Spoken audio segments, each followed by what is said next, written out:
Welcome to Bunch Formation, your newest favorite college football show.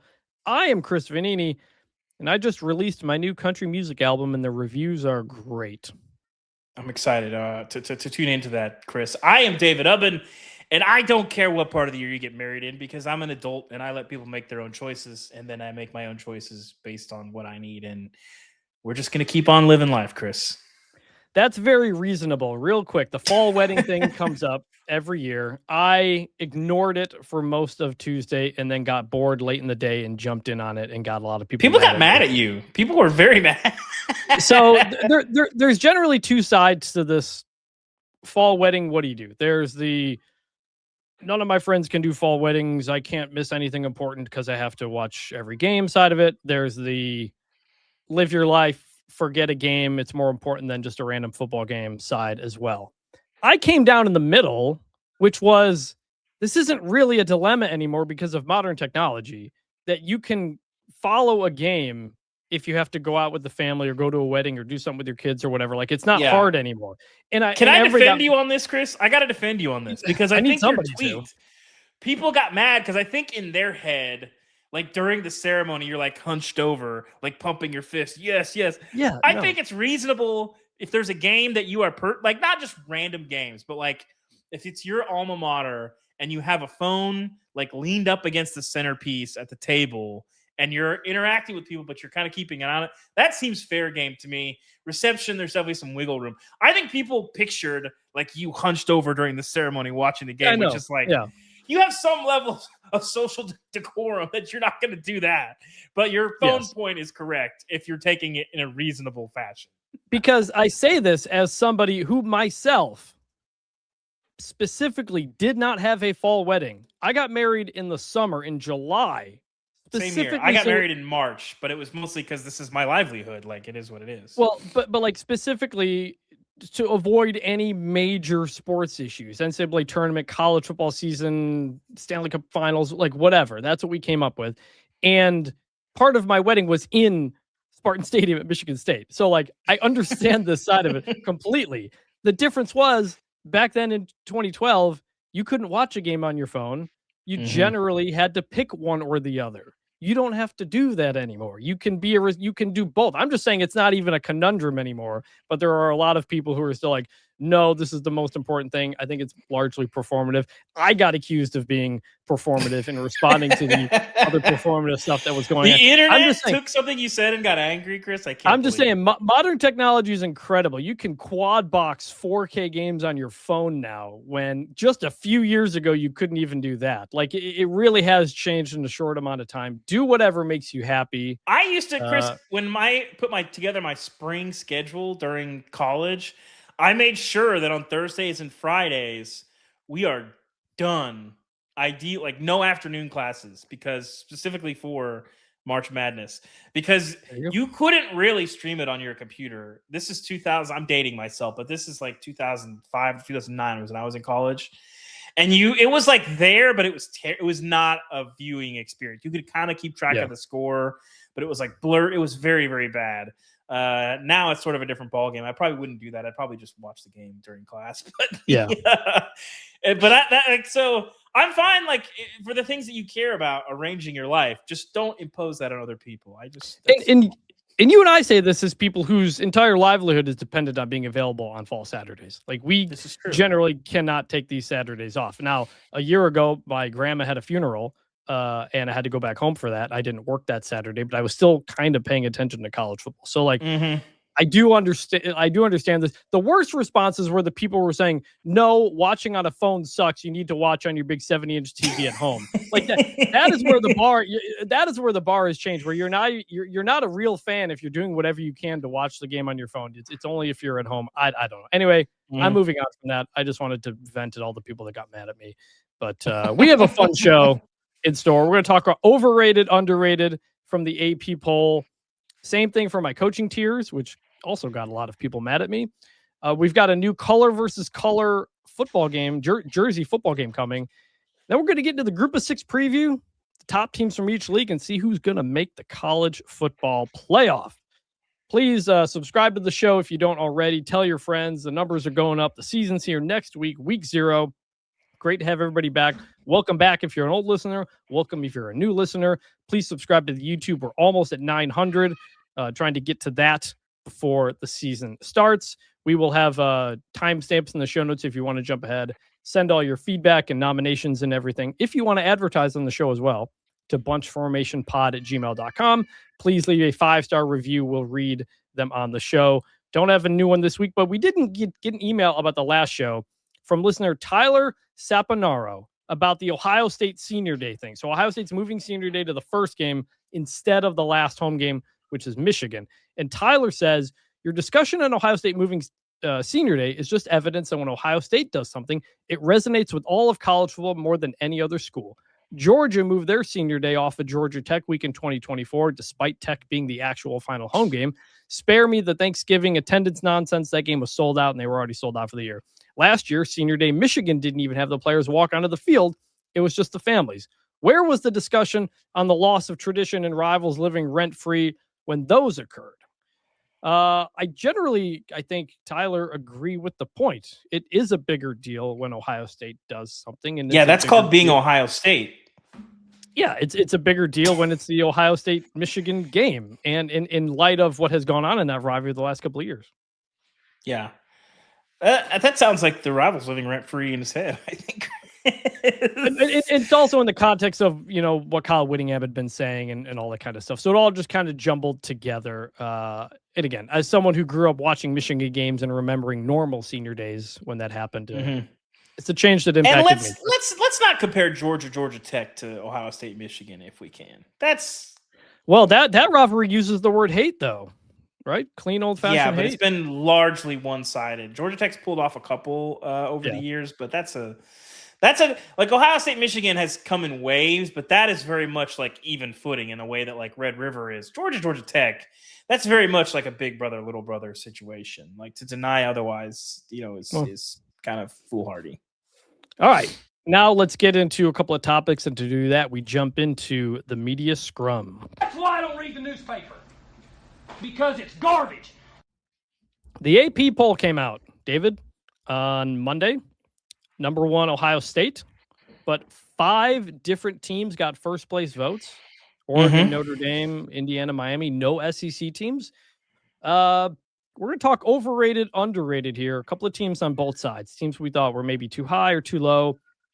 I will have my 138 rankings coming out, I believe, next Monday. So I'll actually kind of reveal a little bit of what I have with some of these. But David, you wrote a column about this. We'll link to it in the show notes. Do you want to start overrated or underrated? Or let's start underrated, because I think the Texas piece is super. So Texas grossly underrated to me. No first place votes, sitting at number 5th. 5. Yeah, 5th. No first place. Sitting votes. at 5th. I don't vote in these polls. I never will vote in the top 25 ever. I will never ever do it. They would have been number 1 on my poll. I felt like they've had the best roster all off season. Coaches I've talked to have felt the same.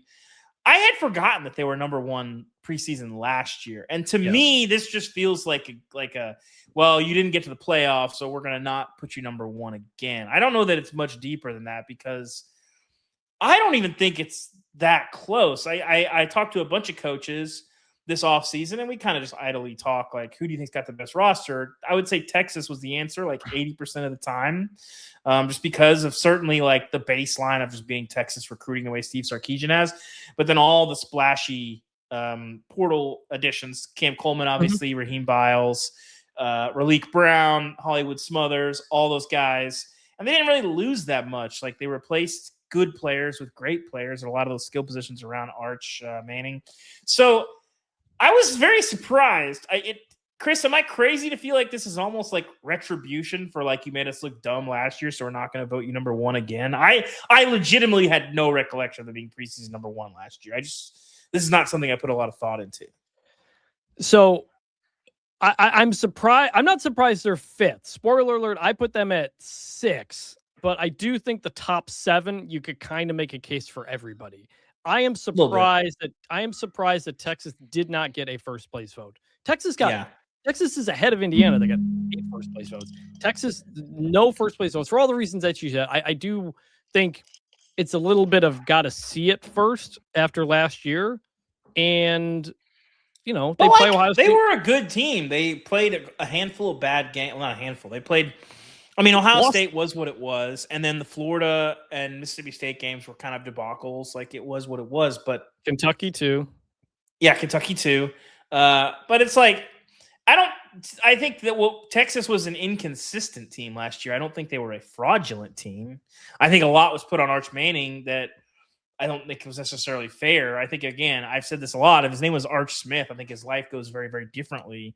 Mm-hmm. And I think he's looked at almost more favorably because I think people thought, well, why are we playing Quinn Ewers over Arch Manning? Why can't Arch Manning beat out Malik Murphy for the backup spot when he's a true freshman? Well, now he's starting. Why is he not throwing for 4,500 yards and 50 touchdowns? It's like he's had a relatively typical progression for like a 5-star quarterback. He's probably not going to be like this elite of all elite college players of all time. He's been a very good quarterback.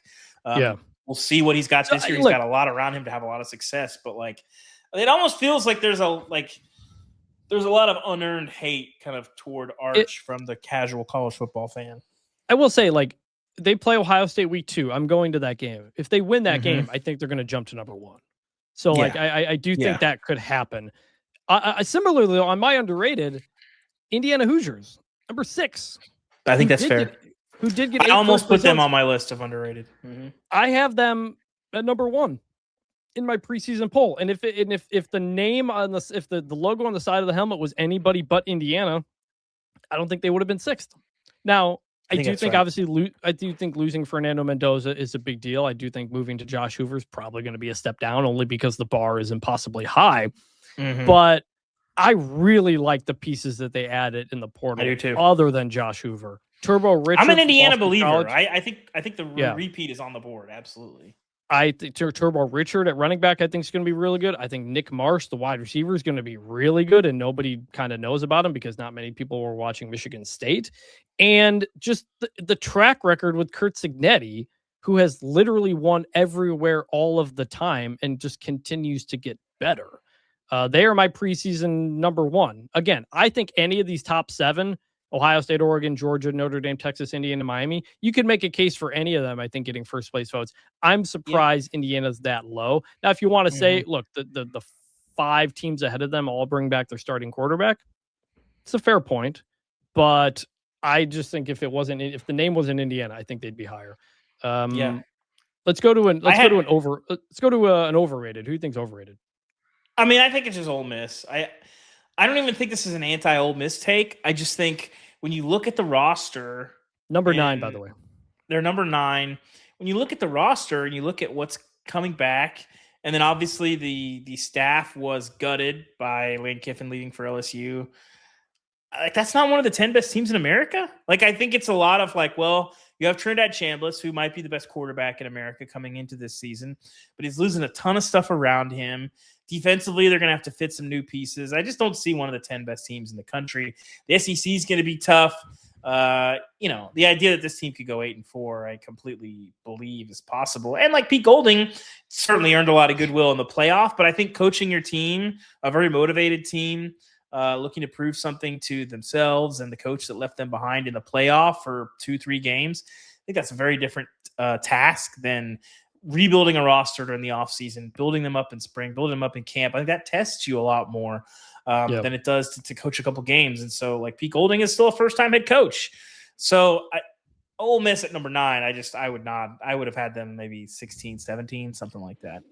I was feeling that until the last time you and I played in College Football 27, and I beat you with Ole Miss, and I was like, oh, I might actually like the upside on this team a little bit more than I did. To be fair, Trinidad was playing his heart out in that game. Trinidad's good on the game. I'll say this. Opening against Louisville in Nashville, right? That's a very, very interesting week 1 game. I'm going with Ohio State, actually. Number 1. Overwhelmingly most first place votes. Not saying they're not going to be really good or even they can win the national championship. But number 1 surprises me. This team lost, I think, 7 guys from a defense that got drafted, including one of the greatest safeties we've maybe ever seen in the sport in Caleb Downs. I know they got a bunch of 5-star guys who will fill in. That's a lot of experienced defensive talent you need to replace. And the offense last year against like the best teams was not good. Indiana, Miami really struggled to move the ball. I do think the offensive line will be better. I do think obviously Julian Sand should be better, and he's got Jeremiah Smith. Arthur Smith, the OC, I'm curious to see how that addition goes. But overwhelming number one for me kind of feels like it's just because it's Ohio State bringing back probably the best player in the country in Jeremiah Smith. Am I often thinking they're a little bit overrated? No, I'm with you. I think they're going to suffocate people on defense. I just think they weren't tested that much last year, and they're going to be tested more this year. We'll learn a little bit about them. Yeah. We talked about them a lot on the show. Like last year, they were a tough watch because they were just suffocating teams, and it just like, they get up 17-0, and then it's like, this is not fun to watch at all. So it's like, they're up 17-0. I'm turning the channel because they're not going to give up 20 points. And I think their season's going to be very different. The schedule's tougher. The Texas game will be an interesting test this year. I think you're going to have a Texas team that's certainly got a little bit more juice and a little bit more experience than what they had last year, where Arch is, getting thrown into a Masters level game in his second start like ever. So I'm excited. I think they'll be more fun to watch. Yeah. So let's go back to underrated. Anyone else you think underrated? I had LSU in Miami. I just think people are not thinking like LSU's probably got a top 3 to 5 roster in the sport, and I think it's a combination of they're LSU number 11, I believe. Miami at 7. Yep. Yes. LSU at number 11. They're got a top 3 to 5 roster in the sport. I think it's a combination of people don't like Lane. I think that's just a fact. And I think there's been a lot of chatter about Lane hasn't really won anything, which I think is a fair criticism, but also he's had really good teams and hasn't really underachieved in quite some time. There's a case for that Ole Miss team in 24 that lost the kind of the weird game to Kentucky, then missed the playoff as an underachiever, but not in a way that you would talk about a major underachiever. That's kind of a weird loss that knocks you out of the playoff. But his teams kind of live up to their talent level generally. Well, and at Ole Miss, they largely exceeded it. At Ole Miss, he did have the preseason number 1 with USC that fell that's apart. That's what I'm saying is the Matt Barkley year when he was coming back is the last time that we saw a Lane team not at least kind of be knocking on what people thought they were going to be doing. And so this team, I think, is as good as as talented as just about anybody. And I think people are underrating that. I think it's a combination of Lane skepticism and just seeing LSU be really average last year, which I think a lot of was because of the Garrett Nussmeier injury that we didn't really know the extent of until the season played out. So I think them. And then Miami at number 7, I think they could be the best team in the country. Again, I think they were not that far from that last year. And I think they upgraded at quarterback. Defensively, I think they're going to be really, really good again. They might have the best receiving core in the country. People talk about losing Ruben Bain, losing Akeem Mesidor. Not a lot of people talking about Damon Wilson coming over, 9 sacks in the SEC last year at Missouri. I think they're going to be a nasty team. And so 7 felt a little low for me on man. I'd probably have them 3rd or 4th. Yeah. I going way lower, underrated, Oklahoma State, who is not ranked. They got 8 votes, however, and the others receiving votes.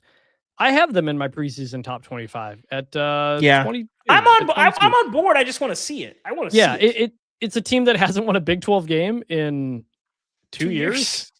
18-game losing streak coming into the year. Which is just crazy. They finished 123rd in my rankings last year. So this might be the biggest postseason to preseason jump I've ever had in my rankings. But you bring everything in from a North Texas team that, was 1 game away from the playoff last year. Schedule, a little bit tough early on, but a team I could see, going 8-4 and getting into the top 25. You want to bring in some kind of new blood into these preseason things. I think Oklahoma State underrated. I like them. And then similarly near the bottom of the poll, we'll finish up with overrated. Utah at 21, Missouri at 25. Utah, I'm concerned about having to replace your entire offensive line and defensive line. Had multiple top draft picks on that offensive line, and obviously losing Kyle Whittingham and everything that comes along with that. So, I still think they can be solid. I like Devin Dampier, but I don't have them ranked preseason. And then Missouri is, it feels like they're always just there at the bottom just cause, but I think the scheduled issue is much tougher. I think overrated. Did you have anybody else? Missouri's been doing the 8 to 9 wins, and then sniff a big upset and don't quite get there, and then has one loss that completely invalidates their resume. Was it in 24 the A&M game where it was 34-0? I think they were 5-0 going into that game. They were like, Mizzou, I don't know. Yeah, 34-0, and nobody thought about them. So I think did they end up winning the Cotton Bowl that year? I think that's right. Yeah, I covered that game with Ari. Ari got me sick at that game in the press box, I remember. Mm-hmm. Anybody else you had overrated? No. I got we hit on Utah, and then also I had just Houston. I think you look at 6-1.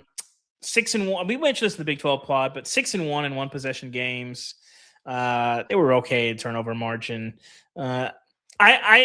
It's more like there's a lot of Houston Big 12 title buzz, and Stu picked him second. Stu picked BYU Houston Big 12 title game.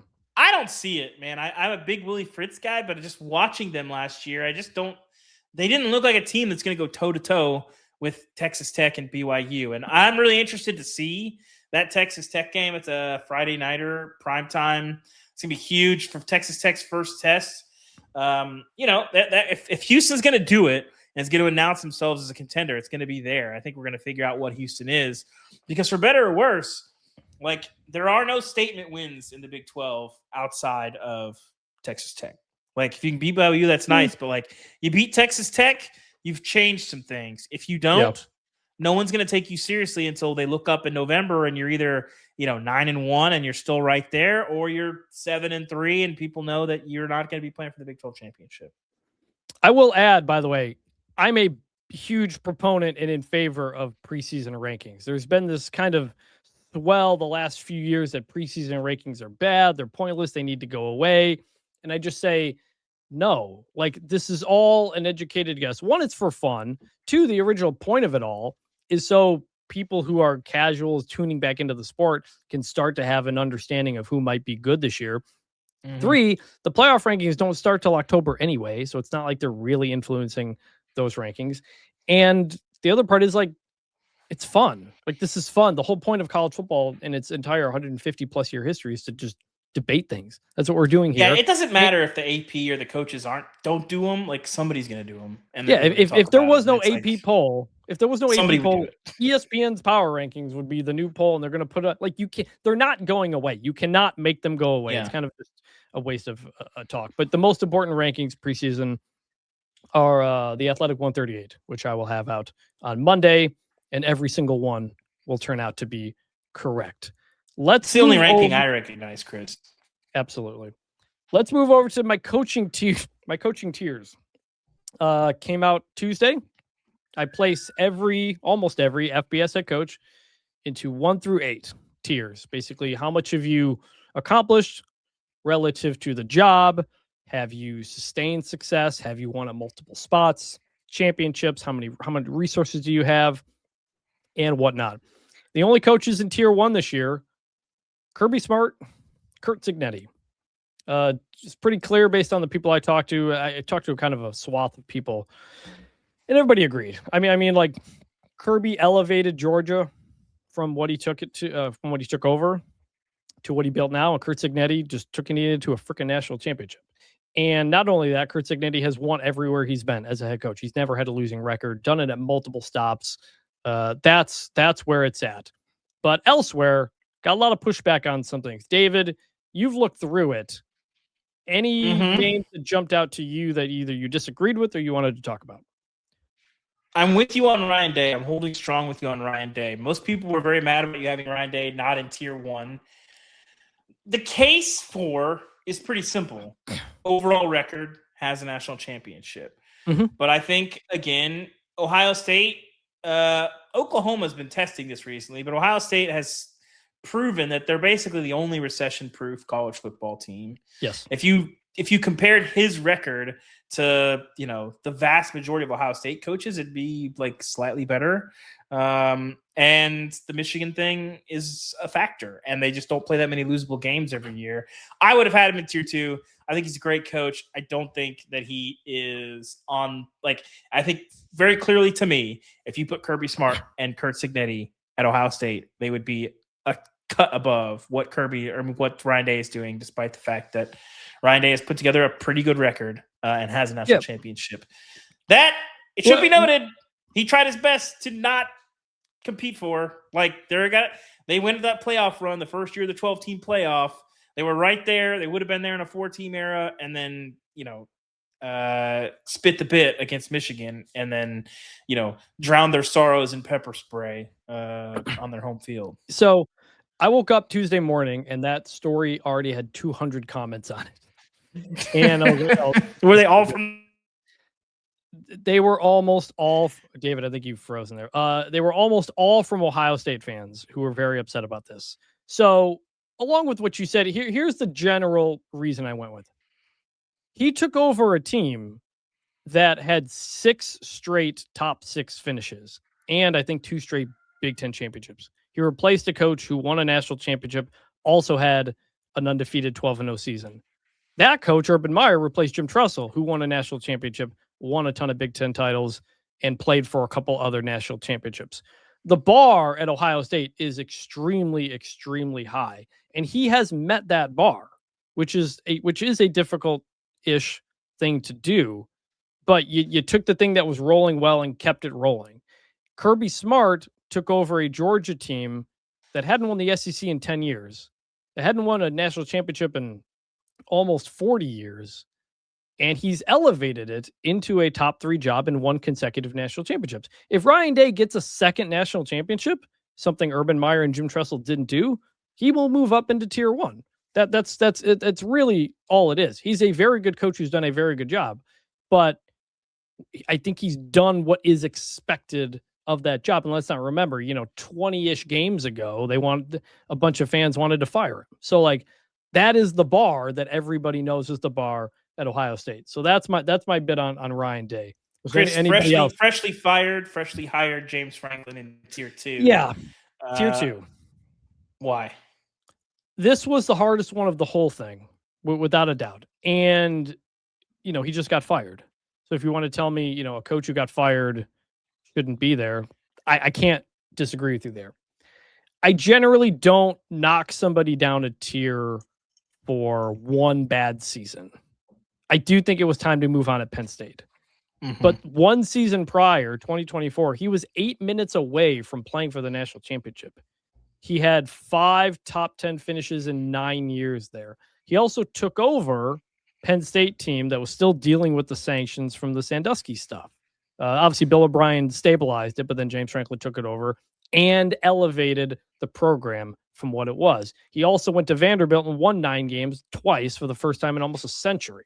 So when I looked at the coaches in tier 3 and I compared those resumes to James Franklin, I liked Franklin more than the tier 3 coaches. And so he's probably more of like a 2.5, but I got to make hard decisions in between those two. It's there. Now, if he goes to Virginia Tech and they go, 6-6 or miss a bowl game this year, could move down as we get farther away. But that was without a doubt the hardest one. And I can't say the people who disagree with me are wrong on that one. But that's where it was. Dabo Swinney booted out of tier 1 into tier 2. Yes. First time he'd been in 1 the whole time, down to tier 2. It's been 8 years since those national championships. He has 1 playoff appearance in the last 5 years. This last season was his worst season since I think 2010, going 7-6. It's just trending downward in a big way. So down to tier 2. I don't know if he'll ever get lower than tier 2 because he has 2 national championships. But the farther we get from those things, the less it's going to keep you there. And it's the same thing with Lincoln Riley, who I did move down to tier 3 for the first time because those playoff appearances at Oklahoma are getting farther and farther away. He hasn't had a top 20 team at USC yet. And so that's why he finally dropped down as well. Yeah. I like to, Chris. You put a lot of work into this stuff. You care a lot about rankings more than I do. You put a lot. You take this stuff very seriously, and so anytime I see it, I'm like, if I have any questions, I know you didn't just like, well, I got to put them there just because. So some of the others that got pushed back, and Mario Cristobal moved up to tier 2. That is because he made the national championship game last year. He also almost made the playoff the year before. He has elevated Miami from what he took over. And I think people forget too what he did at Oregon. Like Oregon had turned downward when he took it over for Willie Taggart. Like they had a couple of losing records, I think, in there as well. And he rebuilt that program into a recruiting machine, took them to a Rose Bowl, had a top 5 finish. And that is what Dan Lanning inherited. So I think to compare Cristobal and Dan Lanning, I would have them on the same level for that reason. Which other ones did you get a lot of pushback on, Chris? Matt Rule was one because things aren't going great at Nebraska, but that goes back to what he did at Temple, took over a losing program, won 9 or 10 games twice, took over Baylor post Art Briles, took them to 11 wins in a Sugar Bowl. So like, I think people sometimes forget what has happened outside of the last 5 years, and it still plays a role. Rich Rodriguez, tier 3. I think people don't realize how good Rich Rod has been everywhere except for Michigan. He has won and Arizona. No, he has won multiple conference championships. Oh, I'm thinking of Kevin Sumlin. Excuse me. Yeah, at 3 different schools, Rich Rod has, including Jacksonville State, where he moved them up from FCS to FBS and won 9 games. And at Arizona, he won a division championship and took Arizona to a Fiesta Bowl. So it's really just the 3 years at Michigan that are the down thing. And even at Michigan, the team got better in its 3 years. Like they went from 4-8 or 3-9 to 7-6, and then he got fired. So like it wasn't good at Michigan. But I think you go pull him up on Wikipedia and look how much he's won. It's very, very impressive. I think Rich Rod, and he could be trying to turn around West Virginia a second time. Rhett Lashley was another tough one. Dan Mullen too. I think they're kind of in that 2.5 range. Lashley has done a really good job at SMU, but it's only been a handful of years. And like all those other guys in all the guys in tier 2 have either played for a national championship, won one, or been in a semifinal or a couple, except Kyle Whittingham, who I do have in 2. Lashley's not quite there yet. And then the other thing was Kalani Sitake, tier 3, while Kyle Whittingham is tier 2. And people are rightfully going to point out Sitake's won the last several against Utah and Whittingham. It's true. But for Sitake, similarly, the thing that's just missing with him is a conference championship or a playoff appearance, kind of that breakthrough moment. And he's been very close. Kyle Whittingham has an undefeated season in 2008, has a couple of Pac-12 titles while he moved them up from the Mountain West. So the highs for Kyle Whittingham were higher. But I have fun with this. I'll link to it in the show notes. You can yell at me in there or email us or comment on this podcast because a lot of Ohio State fans were mad, but I think I stand by it. I've looked through it again. I like what I did. So, are we going to move on to the G6 preview, or are we going to? Is this where we turn the show over to Pat McAfee to do his thing for 20 minutes? Is that yeah, I mean he's in everything now. Real quick, a couple news things. Real quick, Alabama and Tennessee have announced that this year and next year's game they're going to do crimson jersey versus orange jersey. Both teams wearing the home color uniforms. David, you don't. I like this in general. I'm not sure about this one. You seem to not like this. You go ahead. Yes, I like it in general. When it makes sense, I love it. Just not to be the color guy here, but red and orange are not different enough. Okay, we need. If we're playing Kentucky and Tennessee, Kentucky and Alabama, I'm on board for this. Red and orange, they're just too close to each other. Listen. I can tell colors apart. I'll probably be able to figure out who's playing for which team. But I need a stark contrast. I need that UCLA, USC. This is not quite I think more places should do this more often, but Alabama and Tennessee, not one that should. I am a little concerned about that because I remember like in basketball, Wisconsin and Illinois would sometimes play color versus color, and it wasn't differentiated enough. Now, the crimson is darker than Wisconsin, and Tennessee's orange is usually a little bit more highlightery than Illinois. So you're going to have the brightest orange possible from Adidas and what they've made for them. So I do need to see it, but it's not going to hit. It's not going to hit in the same way that like USC, UCLA hits. Red blue hits, like BYU, Utah have done it a couple times. That looks great. And if you're colorblind and you can't tell, I'm sorry. I know this comes up every time, but ultimately it looks very good. The reason, by the way, if people don't know, the reason why white jerseys exist was because the games used to be in black and white. Black and white TV, That was the only way to tell the difference between the teams. You see it in soccer all the time. Now you'll have color versus color. They only have the extras if they don't quite match up.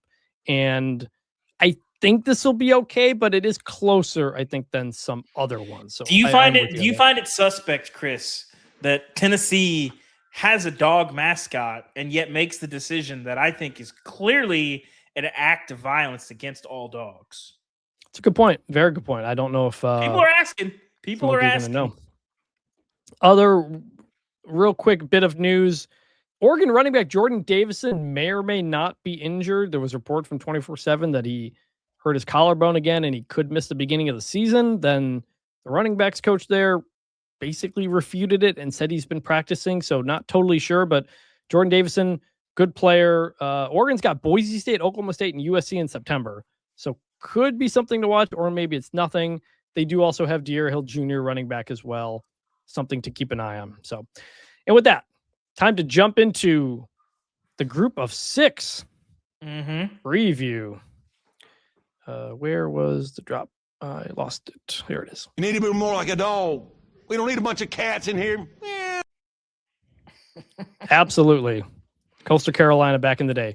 We're going to talk about the top contenders in each conference, then give a college football playoff pick, and kind of talk about the overall state of the G6. But first, I've got a quarterback quiz for David. That's great. They now? I did so well on the realignment quiz, which, by the way, I was roasted by multiple people at Media Day season. I believe Mike Craven was carrying the flag for how shameful it was that I could not recall whether or not Louisiana Tech was in the Sun Belt or the CUSA. Fair criticism. So let's run that back, Chris. Mike Craven, by the way, from Dave Campbell's Texas Football, who also sided with me on the Friday Night Lights conversation we had. He agrees it's not, didn't like the idea of the show taking the name from the great movie. But quarterbacks here. Grapes.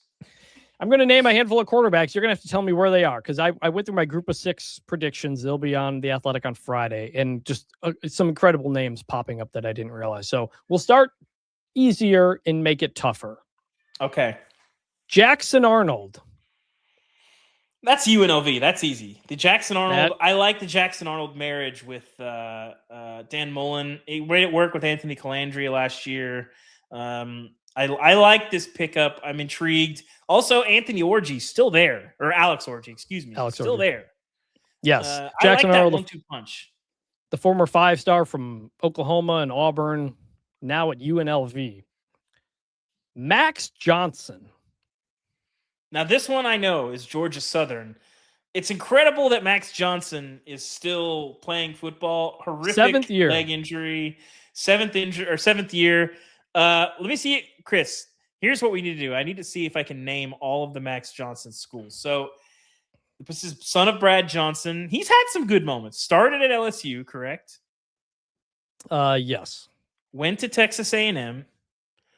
Went to North Carolina.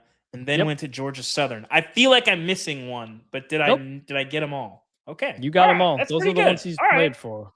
Yeah. So 7th year football for him at Georgia Southern. 2 for 2. All right. Former LSU and Mississippi State quarterback, Michael Van Buren. I believe this is USF. Yes. All right. We're doing great. CFB 27 is helping me a little bit. Sam Kahn's QB tiers are helping me a little bit. I'm feeling good about this. Okay. Oh, yeah. The QB tiers probably would have given you some of these answers, but we'll see.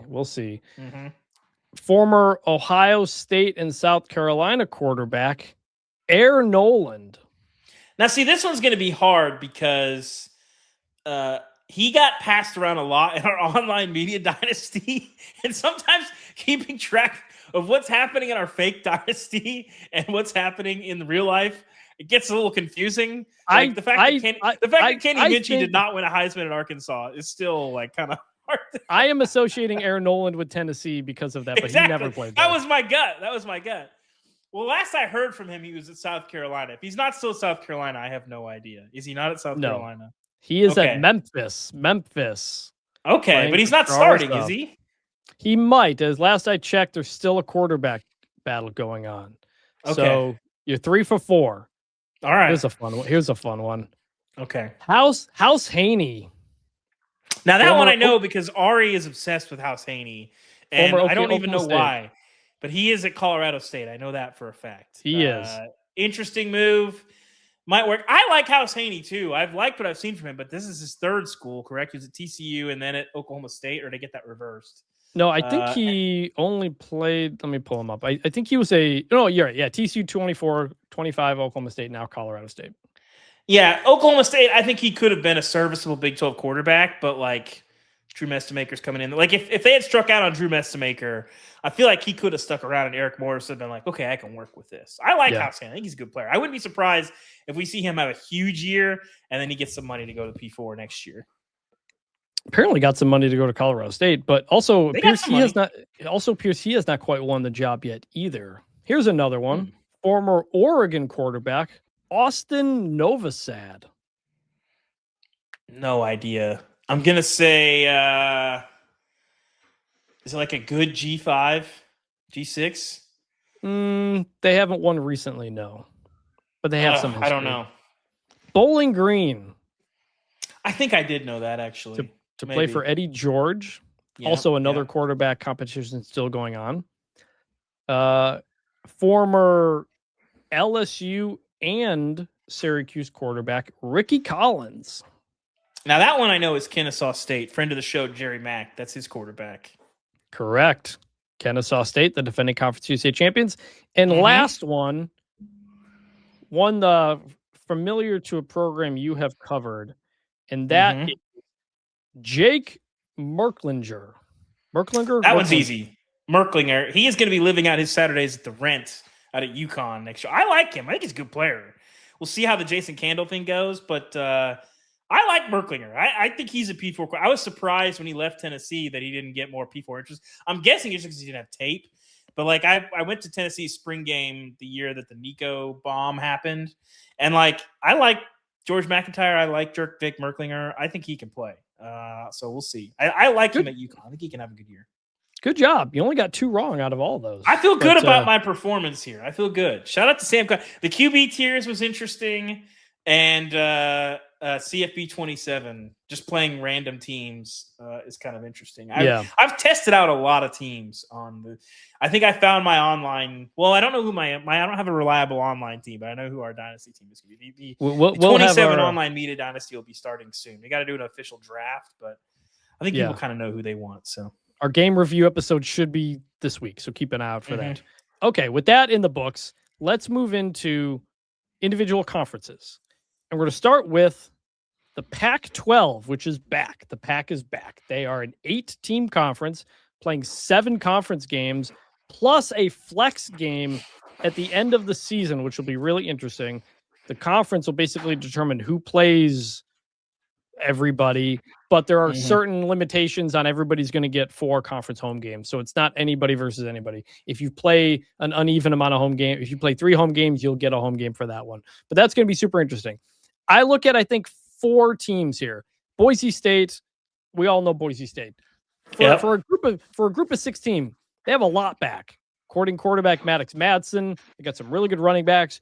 Jaden Virgin Morgan is back on the defensive line. They are the heavy favorite to win the league. San Diego State, Sean Lewis is going into his second or third year there. Big breakthrough year for them last year. Yeah, 9 wins last year, but they won it going back to what San Diego State always does, which is playing terrible offense and relying on a great defense. That defense coordinator is gone, but got the quarterback back. Sean Lewis's offense, can he get it going?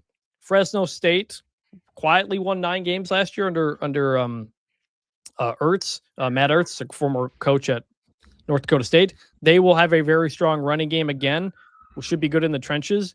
And then I'm curious about Texas State. They got quarterback Brad Jackson back, really good player. They've gone to a bowl game 3 straight years. Those are the teams I think will contend. You've also got obviously the only other teams in the league are Oregon State, Utah State, Washington State, and Colorado State. But what's Chris, your pick? quick. I'm gonna throw the quarterback question back at you. What do you think that former Colorado State quarterback Braden Fowler Nicolosi is doing this fall? He is going to be a backup at Michigan, and I know this because you texted me this in all caps the other day. I couldn't remember who I texted about this. But it's interesting because couldn't believe it. But that's something interesting though, because I talking to some G6 coaches in the offseason, they have lost a lot of players to be backups elsewhere. Mm-hmm. And that includes not just starters going somewhere else to be a backup and get paid more, even backups that haven't really played at some of these G6 schools are going to a Power 4 school to also be a backup because they can get $100,000 or something like that. And look, it's hard to tell a kid to turn down money. I don't know if it's life-changing money, but some of the coaches are like, man, this kid was in line to start, in a year or two, and he's never going to see the field where he's going there. So it's an interesting situation, I think, throughout the group of 6 in terms of they're not just losing their star players. I think Tim Pernetti, the commissioner of the Americans, said 78% of their first and second team all-conference players went to the Power 4, but they're losing depth too. It's an interesting setup. But Pac-12, what's your pick? I mean, it's hard to go away from Boise. Like, I do like them. I think Boise has enough money that, like, if you don't have a superstar, like Ashton Genty, I think was kind of a special situation. There was a lot of really intense loyalty there, and the money hadn't gotten super crazy yet. Like, Max Madsen's a good player, but I don't know that, like, teams are kicking down your door to poach him. But you have enough money to make it worth his while to keep him there. And it's really hard to sustain. We'll talk about some of that later, but, like, their ability to do that and maintain what they do have, I like Boise in this league. I do too. Their non-conference schedule, I love this, by the way. They go to Oregon week 1, but then they host Memphis week 2, and then week 4, they go to Western Michigan, the defending MAC champions. I'm like, Boise's played USF, recently. So, like, I like this inter G5 conference, non-conference stuff. I think you're going to kind of need to do that to get some big games because it's going to be harder to get the other big games. It is potentially going to give you some more losses, but I like that. I'm going Boise State as well. Boise State over San Diego State in the championship game. I just think they've got too much back. As long as Maddox Madsen is healthy, he got hurt last year and it dinged him a little bit, but he came back. They won the league. I think he's never lost. Spencer Danielson, the coach, told me he's never lost a conference game that he started and finished. Like, he got hurt in one of them, but that's that. So I think Boise, and then one thing we'll do some conferences, coaches who could maybe move on to a bigger job in the next carousel. GJ Kinney at Texas State, potentially, like if the Baylor job opens or something like that. He's been looked at a lot. Matt Entz, Sean Lewis, maybe potentially, and then Spencer Danielson's hard to say. He's got a really good setup there at Boise. He turned down joining Auburn back in the day to stay at Boise, but he's a coach. It'll depend on the job. I mean, if he's taking Boise to the playoff 2 out of 3 years, like, people are going to be, giving him calls. Yeah, but the Pac-12, which is 8 teams, has a case to be the best group of 6 conference this year, for sure. But that's in part because the next league we're going to talk about here, the American Conference, is undergoing a lot of turnover. Tulane's got a new coach. South Florida's got a new coach. Memphis has a new coach. North Texas. By the way, at Tulane, that's Will Hall, the former Southern Miss coach, promoted to the job. USF hired Brian Hartline, the assistant from Ohio State. Memphis hired Charles Huff from Southern Miss, and North Texas hired Neil Brown, former West Virginia and Troy head coach. Of those 4, by the way, which do you like the most? So the thing that I want is like experience and track record, and like Southern Miss and Tulane couldn't be further apart. Will Hall, very entertaining. It did not go well at Southern Miss, but I also don't know that they were hitting on, like, the full potential of Southern Miss in the middle of that. So, like, now you're at Tulane, which probably has a lot of resources. I don't know how that's going to go, but I think there's some risk there. Brian Hartline, a bit of a wild card. Like, we could be talking about him in the same vein as people were talking about, Alex Golish and some of these other coaches that came out of the American last year. if he goes, 11-1, which I think is possible, but we haven't really seen it. We don't really know how that's going to go. Memphis, that combination of resources and experience and winning at different places, I would lean Charles Huff there. North Texas, like Neil Brown's kind of had mixed results. Love what he did at Troy. Like, I think West Virginia, I've said the winds have changed, blew hard against them, and I think they're still adjusting to that. A lot of things were working against him at his time at West Virginia. So I think he could have some success there, but also North Texas, geographically set up well, but not as resourced as some of these other schools. No. I would go with Charles Huff at Memphis for sure. I think of going Huff too. He won a Sun Belt. He turned Marshall into a Sun Belt champion. He took over a 1-win Southern Miss team and took him to a bowl game in year 1. He's got a good track record there. By the way, USF, Memphis, Tulane, the 3 biggest spenders in the group of 6, like by far. And USF actually this year, I believe, is doing the full rev share, the first group of 6 team to do that. So they've got a lot of money, brought in the number 1 group of 6 portal class. Memphis is pretty building close a new stadium too. Yeah, Memphis is pretty close in resources. Tulane is there, and then Boise's probably up there as well among the group of 6. But the most money is in the American. However, all those teams are going through a ton of turnover. It's kind of hard to predict these teams because we just don't know. That leads me to the 2 teams that actually I picked atop the league. Navy, which brings back a lot, does have to replace quarterback, but Braxton Woodson, they love this guy. He's very electric. I think he's going to do a really good job in that offense at quarterback. And UTSA, with Owen McCown back at quarterback, he's got some offensive pieces around him. And then UTSA is like 25-1 or something in home conference games. The Alamo Dome is just it's the tree from home Avatar. Tree from Navi. Home from tree. It's home tree. I think when you watch, we'll get into some of this stuff later, but like when you're assessing these G5 teams where so much change, coaching staff, roster, you do have to trust your eyes. And I think it comes down to when I'm looking at these teams, because like preseason, it's hard to get a real read on them. Like there's a lot of established guys moving to new places in the P4, and it's like, well, how's that going to fit? How's that work? We like that OC. G5, it's G6, it's even harder. But I think it looks at, okay, are you doing anything interesting schematically that gives you an edge? And then just like look at the lines. Like, how are you playing on the line of scrimmage? That'll tell you a lot. Like when Boise's had really good teams, it's because they've been able to hold their own at the line of scrimmage against, like when they played Oregon in that game when Genty had like 200 yards or whatever. Well, how do you think they were doing that? Like they were being able to create some holes for him and let him make some plays. And not all these teams are going to have those games. When you get into conference play, like I think that will tell you more than anything. It's like people want to talk about the quarterbacks and the coaching staff, but just like, are you winning up front consistently? And that'll tell you a lot about these G6 teams as you watch them. Yeah, and the OC at Navy, by the way, Drew Cronick, former Mercer head coach, he's been just drawing up awesome, incredible stuff. It's like the old triple option, but there's a lot of veer in it. There's more throwing than there used to be. It's really fun to watch Navy's offense. My pick for a champion, I got Navy beating UTSA for the conference championship. What do you got? I am going to take Navy over Memphis. Okay. Coaches to keep an eye on here. Jeff Traylor at UTSA. He's been there for a while. I think longer than people expected, partly because he signed a contract that had a very high buyout.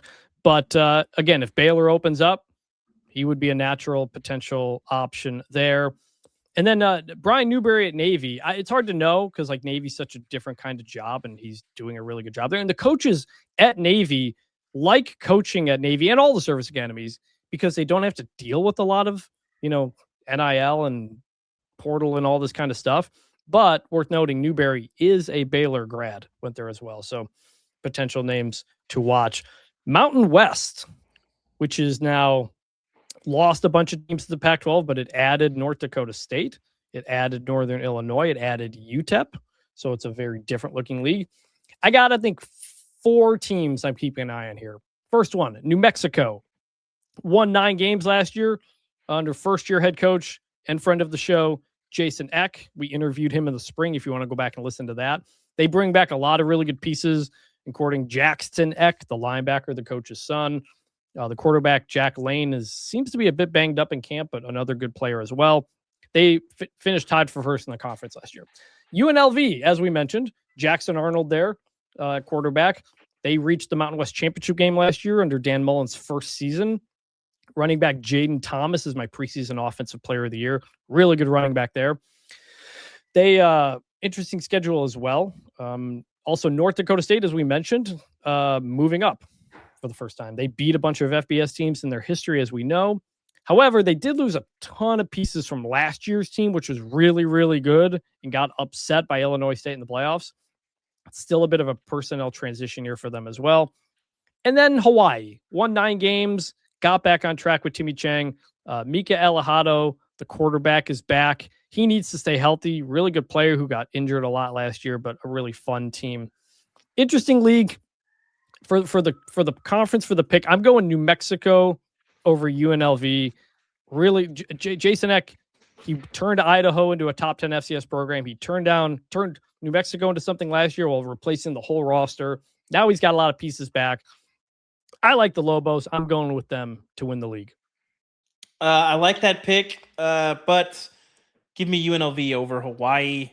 And please bring back the turnover slot machine. That's all I ask.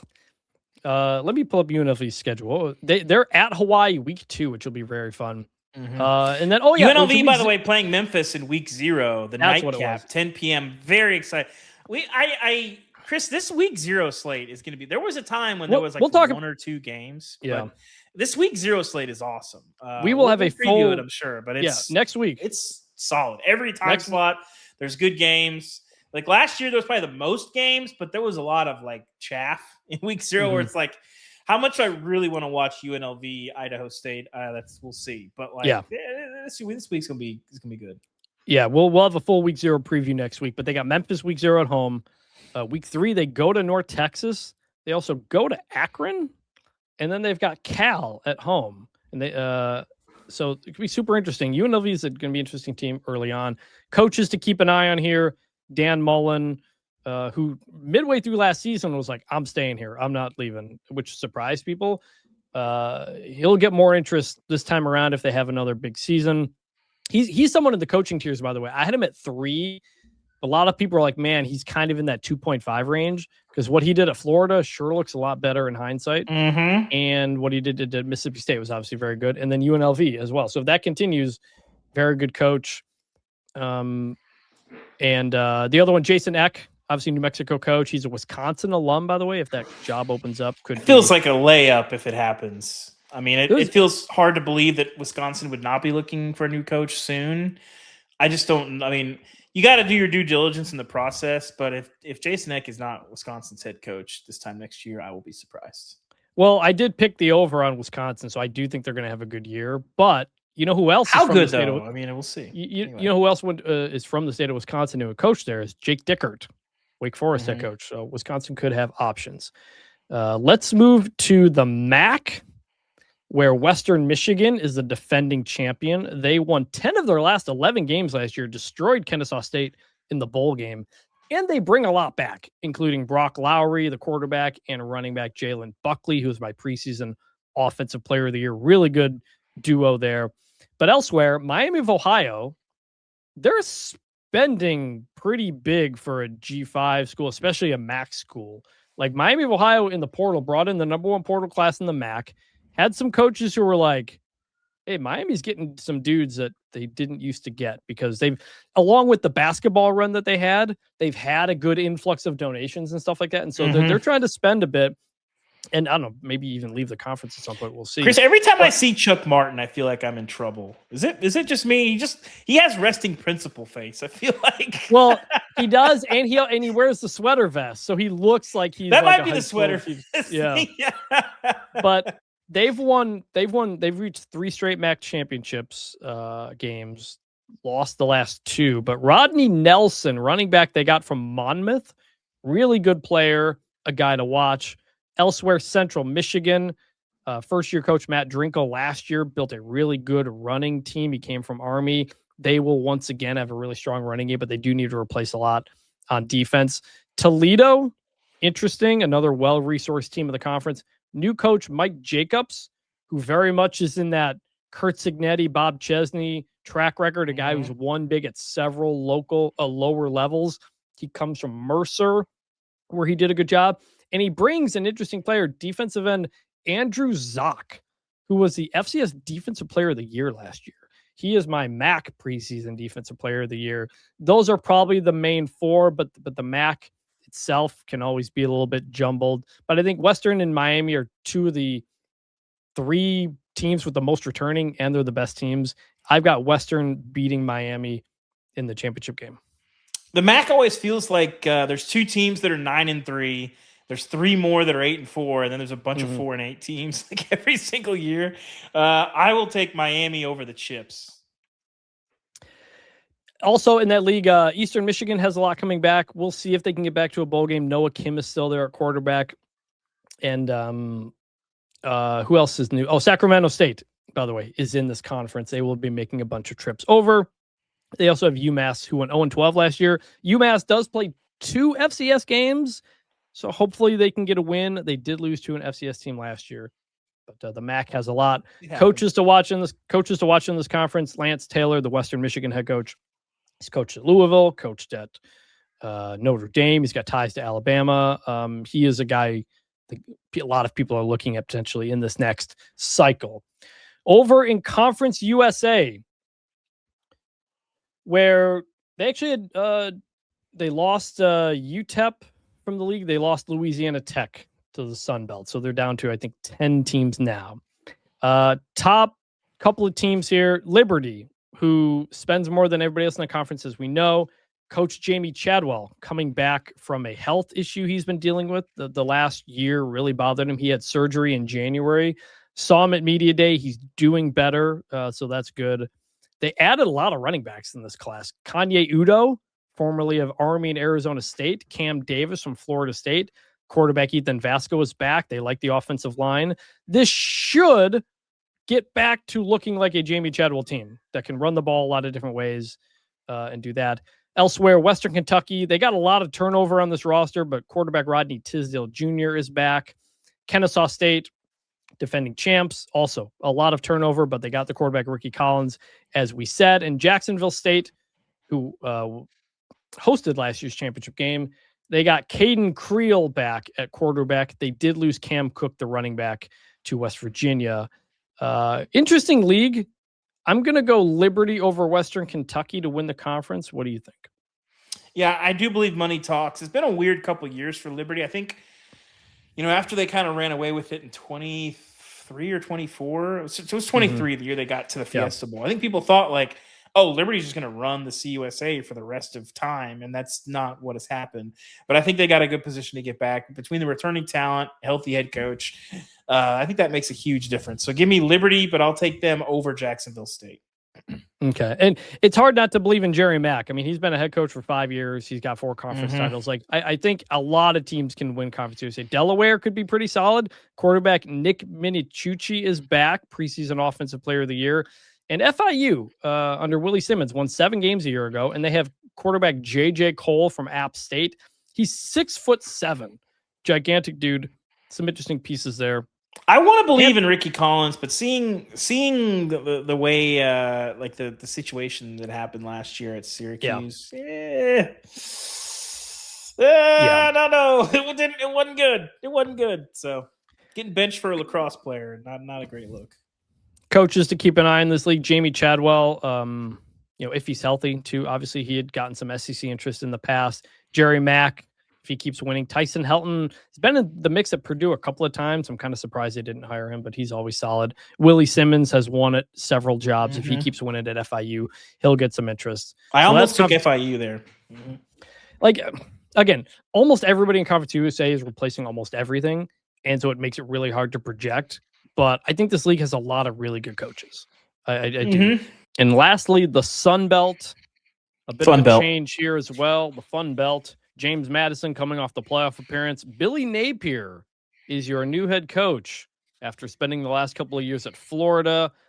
They remain the league favorite despite losing a lot of guys. A number of guys. He brought a bunch of guys over from Florida, didn't he? Like most of that team, right? He ported them over. Not quite. QB battle is ongoing there, but running backs George Pettaway could really stand out potentially this year. Troy, which was the defending West Division champion, they bring back oft injured quarterback Goose Crowder, and Donnie Smith anchors what'll be should still be a really strong defense. Over at Georgia Southern, Clay Helton, might be a make or break year for him. The defense was terrible last year. He made a bunch of changes. Everybody else on that side is new. Max Johnson, as we mentioned, will be the quarterback. So potential, I think, maybe for some good offense. Marshall could be really interesting. They've got quarterback Carlos Del Rio Wilson, who's a really good player, might be the best quarterback in the league. A lot of returning offensive production from a 5-7 team in Tony Gibson's second year. And Old Dominion, coming off a 10-win season, but they replaced a lot, lost Colton Joseph to Wisconsin. They might have a budding star running back in Devin Roche, who came on really late last year. Also, Louisiana Tech, new team in this conference, coming off an 8-win season, coming over from Conference USA. The rest, App State, we'll see a lot of change. Arkansas State, a lot of change. Teams that lost quarterbacks and stuff like that. South Alabama, same. We'll see. My pick for the Sun Belt is going to be James Madison over Troy. I think JMU still has enough pieces. I think Billy Napier's still a good coach. He knows how to do the Sun Belt. He's not going to call the offensive plays. He has hired Cam Aiken to be his offense coordinator. We'll see with that. And I think Troy will continue to be solid in the West Division. Yeah, I think when you're projecting leagues like this, you have to sort of place your bets on, like, do I trust this coach to evaluate and get the kind of guys that he wants? Because I think in the Sun Belt, like, the talent in a lot of ways is going to be negligible. There might be some differences. Like, I think obviously like James Madison, with the resources that they have and obviously the history that they have, might be able to get a boost there. But I don't think it's a huge gap. And so I think for me, like, I trust coaches that have maybe figured it out. Maybe a Ricky Ronnie. Are we doing picks right now? Yeah. Who's your pick? I guess remember, they have divisions. So, yeah. Yes. Give me Old Dominion over Troy. Okay. We'll see. JMU is just like, they've withstood many coaching changes before. Mm-hmm. And I kind of trust the infrastructure of what they have there to keep winning. I mean, in some ways, yes. But I also, like, we don't know what Bob Chesney is yet, but certainly he's won other places. Kurt Signetti as well. Like, you know, we'll see. I think this will be an interesting test of both Billy Napier and JMU. Mm-hmm. I think we're going to learn about both the place and the man in the next 3 to 5 years look like. Yeah. Coaches to watch, I think maybe next cycle, Ricky Ronnie, if he keeps winning at ODU, either for a head job or maybe an OC job, if he can't get a head job. Jared Parker has turned it around at Troy. We'll see. I guess you got to kind of see if that is continuing, but they lost the big one, so probably not. Potentially no changes here. And then they're not in the G6, so they're not eligible for playoff. But UConn, new coach Jason Candle from Toledo, quarterback Jake Merklinger, as we mentioned. But they have like among the least returning experience in the entire country. He brought some good players from Toledo with him, but again, it's hands up. We'll see. We'll see a couple games into the season what these teams look like. So let's make the playoff pick now. And it's important to note the previous 2 years, the group of 5 spot went to the highest ranked conference champion. That is not the case this year. It goes to the Power 4 champions, all have guaranteed spots. It's a new deal, playoff deal that was signed 2 years ago because the new ESPN contract starts this year. If this had been into effect last year, JMU wouldn't have made the playoff. Duke would have gotten an automatic berth. Notre Dame would have been in, and nobody would have had anything to really, I think, complain about. But now we have a bit of a different setup. Highest ranked group of 6 team. So they don't have to win their conference. May not come into play, but it is a bit of a difference. David, who is your pick to represent the group of 6 in the college football playoff? I'm going to be boring and take Boise. I don't want to go against our conference champ picks. I think Hawaii could be in the mix. I think Memphis could be in the mix. Even though I don't think I picked them to win the American. But I'm going to be boring and go Boise. I'm going Boise too, mostly because of the experience. Like even last year when they had a down year, they still won the Mountain West. Like in the end, and they beat UNLV handily twice. They just are at a different talent level than most of the teams they're playing, especially when the quarterback is healthy. So I'm going to go Boise, but I'm fascinated by that non-conference schedule. Memphis, Western Michigan. You're probably going to lose to Oregon, but Memphis and Western, like we'll know right off the bat if Boise goes to Western and loses, it's like, whoa, that kind of opens up how we look at different conferences. If they win, it knocks the MAC down. So some of those early games are going to be really interesting. I'm going to go Boise as well. I think the next close, I did have Boise in my preseason top 25, and I also had Navy at number 25 in my preseason top 25. And it could get to a spot for the first time where that Army-Navy game comes into play with the playoff.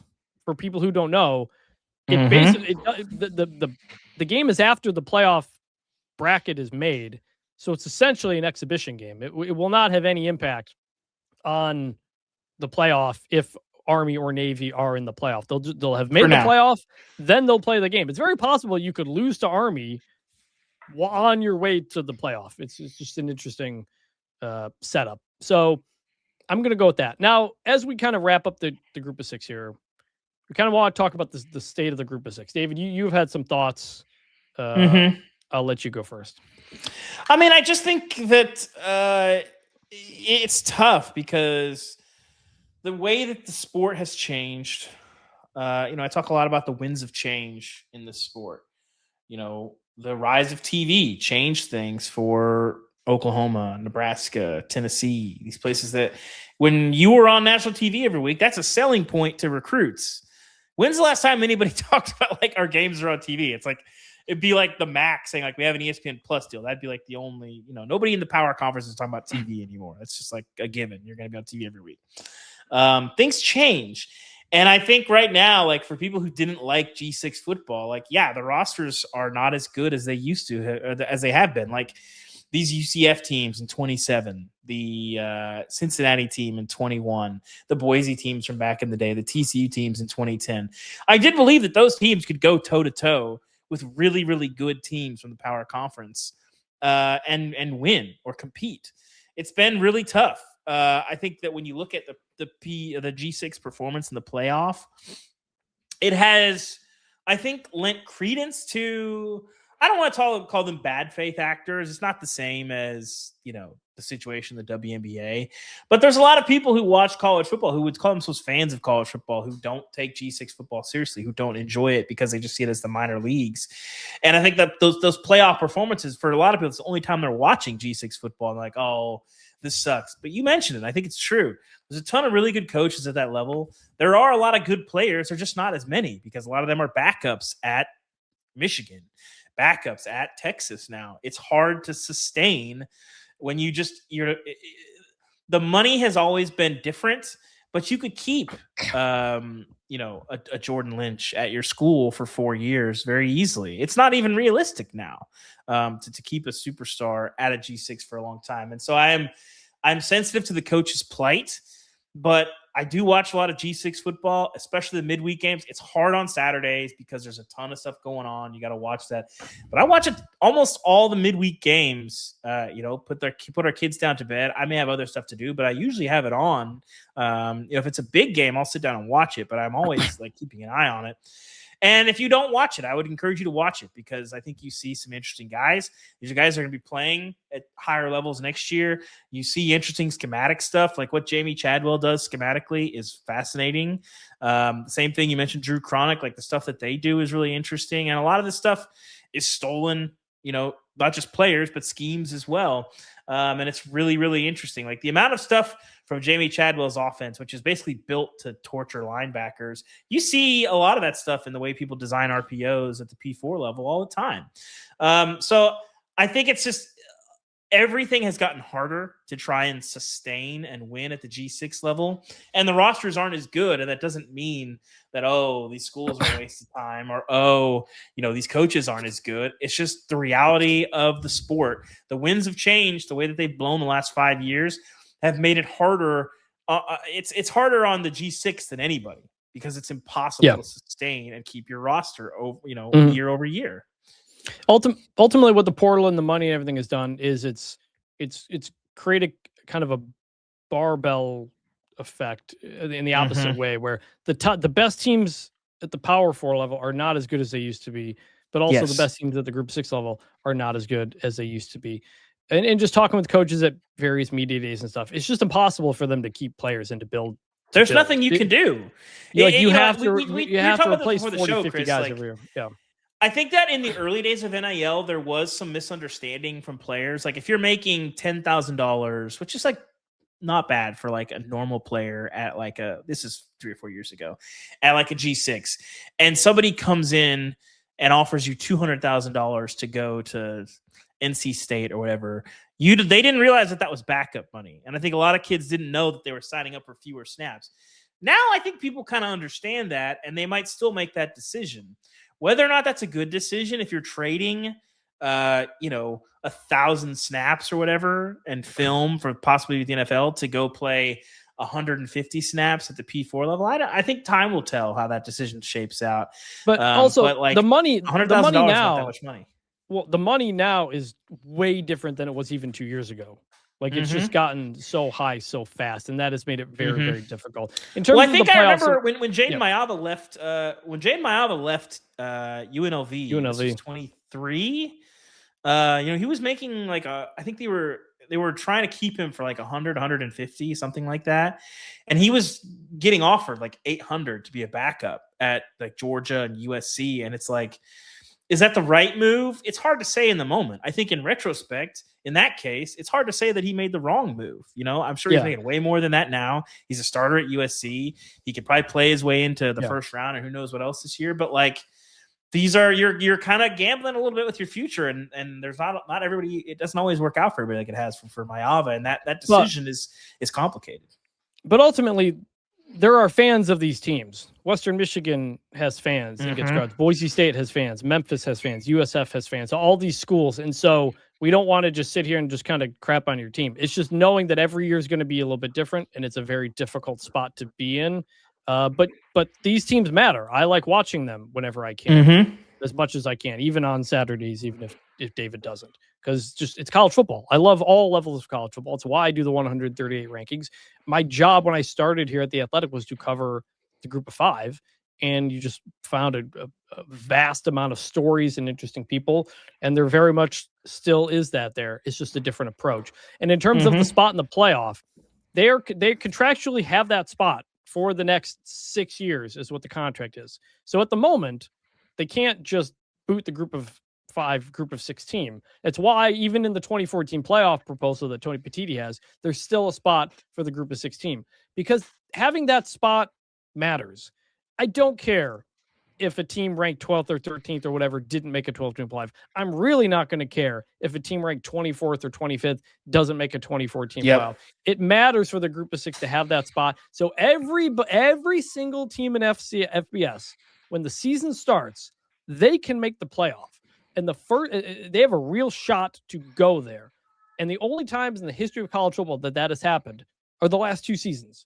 The 12-team playoff, the expanded playoff has been good for that. It gives everybody something to play for. And it's good that they have that. It's good that the World Cup gives spots to a bunch of extra African teams or Australia or Asian teams that may not be as good as, the 10th best European team. And we saw the value of that. So ultimately, the group of 6 should keep having that spot. Even Boise State, by the way, against Penn State was perfectly competitive in that game. Like up until the final couple of minutes, like they were right in that game the whole time. Last year, 2 blowouts, can't say much about it. That might be the future of where these things go. That's okay, because as is always the case with me, what happens in the playoff is not the most important part of college football. It's the path to getting there. And that is the value of having that spot there. I like it. It is what it is. All right. Well said. David. Let's end the show now the way we always do, and that is by remembering some guys. It's better than this. Guys being dudes. And I'm going to go with former Appalachian State quarterback Armonte Edwards. Quarterback from 2006 to 2009. Upset Michigan in 2007 in one of the greatest games in the history of college football, even if David doesn't even think it belongs in this century. He is the Tim Tebow of the FCS, no? He won 1 AA national championships. It should still be called 1 AA, not FCS. 2-time Walter Payton Award winner, 3rd-round pick. He became the first quarterback in Division I history to throw for 9,000 yards and rush for 4,000. He ended up throwing for 10,000, so he even passed it even more. And he was inducted in the College Football Hall of Fame in 2024. Well-deserved. And I didn't even realize He was playing in the CFL as recently as 2021, so like not that long ago. Electric player. The Michigan game was awesome. Armonte Edwards, love him, remember him. Very much remember him. In the spirit of the G6 preview, I also went with a G6 guy. Devon Bess, Chris. Listen, the late Colt Brennan gets a lot of love for the Hawaii run. He was throwing that ball to some great receivers. One of them, Devon Bess. What a career, man. Played 3 years at Hawaii, went on, had a pretty good NFL career after that.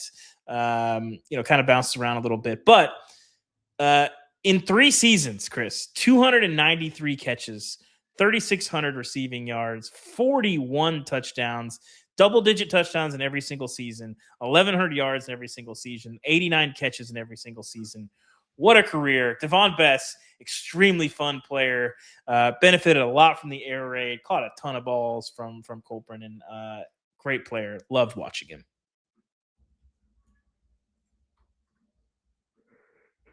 We just passed Colt Brennan's birthday the other day, a couple days ago. I saw Nick Rolovich post about it. You know, a lot of people like to say college football is better when Notre Dame is good or when Miami's good. You know when college football is good? When Hawaii is good. It's true. They're there. We're back. That is some of the most fun college football times when Hawaii is something worth staying up for at midnight Eastern time. Despite Todd Graham's best efforts, we are back, Chris. We're back. Timmy Chang's brought him back. They imploded Aloha Stadium recently. They're going to start building the new one. But that Hawaii Bowl win over Cal last year was so much fun. The comeback to win that game. I like when Hawaii football is good. That is when college football is at its best. And hopefully Hawaii is good once again this year. And nomination here from listener Ryan Meal. This one's been in the tank for a while, but I was saving it for this. Ryan says, for my nomination, former Ohio safety Javon Hagan. He was a great defensive back and team captain in the latter years of Hall of Fame Frank Solich's tenure. He was two-time All-MAC, two-time second team and two-time first team. And you might remember him as an early contributor to the viral towel snatching days. Just a sidebar here, but I remember him getting the number of a Kansas cheerleader after their game in Peden Stadium. He had a short tenure in the NFL, but was part of the Tampa Bay Buccaneers Super Bowl team. He was the subject of a Skip Bayless angry tweet about him being promoted from the practice squad for the NFC Championship game. In the tweet, Skip said, Hagan was promoted from the practice squad from Ohio, not the Ohio State, just Ohio. And then Javon Hagan pinned that tweet with a quote tweet of him holding the NFC Championship trophy, which why still was there. Skip mad about this? I genuinely am confused why that would make you mad. Another sidebar, Ohio is 23-1 at home with 2 Big 12 wins since naming the field in Frank Solich's honor. Great call, Ryan. Also, got to get Nebraska out there. Frank Solich got a shout out in the new Green Lantern show on Sunday. They're in Nebraska for the show, and he's quizzing an alien about Nebraska football and says, who's the first 200-yard rusher? Frank Solich. So Frank Solich is canon in the DC universe as well. Do I need to watch? I don't really know who the Green Lantern is, Chris. Do I need to watch the show? I heard it was about space cops, which sounds like something I have zero interest in watching. It's very much like True Detective. Is the idea. It's only been one episode, but that's what it's going to be. The first episode was great, and in it is Kyle Chandler, who that's the main reason why people tell me he was in some sort of TV show about high school football. I don't know. I've never heard of this thing, but it was a really good show, and I'm looking forward to it. So that's going to do it here. We will be back later this week with our College Football 27 review. Next week, we're going to do playoff predictions, Heisman's, all that stuff. Then the Week 0 preview, because football is here, folks. David, I'm excited. I cannot wait. I could not be more thrilled. Where football is so close, man. So close, man. So close. And no fall weddings on my schedule, at least for now. I haven't been to a wedding in like 10 years. I'm too old, man. I don't even think about that's the other thing. It's not like people have tons of fall weddings to go to. It's like you got a handful in your 20s, and that's it. That's it. It's not like this is a scenario you have to deal with very often. The whole thing is dumb just to bring it all. I legitimately don't think I've been to a wedding in like 10 years. I'm trying to remember even the last one I went to. I guess it would have been like my niece's, maybe. I don't know. It's been a long time. I went to one. It was a friend of my wife's, but I didn't know her or anybody there. I watched a chunk of the Duke, Illinois NCAA tournament game, and it was fine. You know what? I gotta say, Modern weddings where technology you is know done. everyone are incredibly fun. Weddings where you know no one is tough. It's tough. It's a good time to watch a game. So that's going to do it here. For David Ubben, I'm Chris Vannini. Thank you for listening and watching Bunch Formation. We will talk to you later this week. And please bring back the turnover chain.